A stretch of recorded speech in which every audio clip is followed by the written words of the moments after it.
all about the challenge to build good bows out of woods that aren't considered good bow woods. And so let's call this the Conifer Challenge of the Century.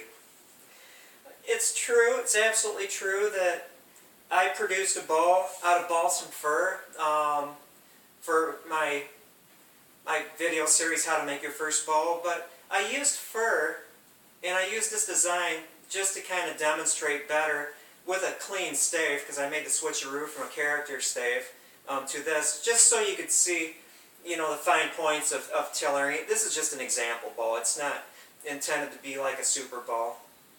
Although, in this improper design for this wood, being narrow and thick, it should have actually, if I was intending to build a decent bow out of balsam fir, I would have made it wider and thinner and maybe incorporated the molybdenum tips in it to give it some speed.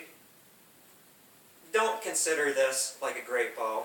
It's a neat, elegant bow, but the materials and the design just don't match up.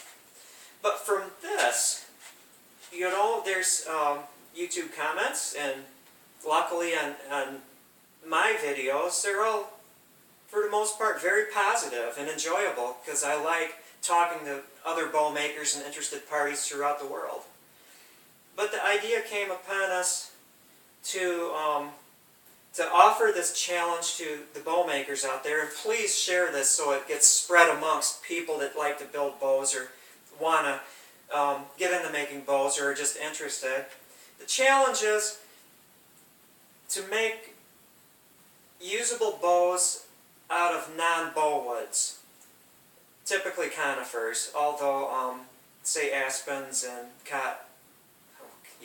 aspens and willow and stuff like that can make bows. They're just not great. But let's push the envelope and see if we can't make good bows out of stuff that people don't necessarily consider bow woods. I've never made a bow out of tamarack or larch, same thing, or hemlock. I've made bows out of pine. I'm not going to count juniper and yew in this because those are good bow woods. But my challenge, again, to be totally redundant to the bow makers out there is, let's see how we can produce decent bows out of bad woods. It's interesting to note, however, that some of these woods that we might not consider good were used in the past, and I bring the example to mind of Scotch pine, or Pinus sylvestris, however you pronounce Scots or Scotch pine.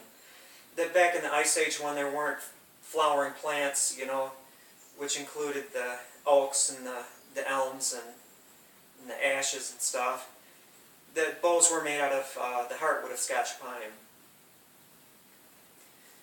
I could watch bow making videos all day long. In fact, on a crummy day like this, sometimes I wind up.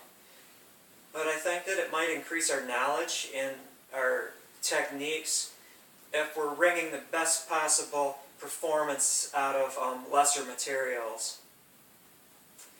And that's about it.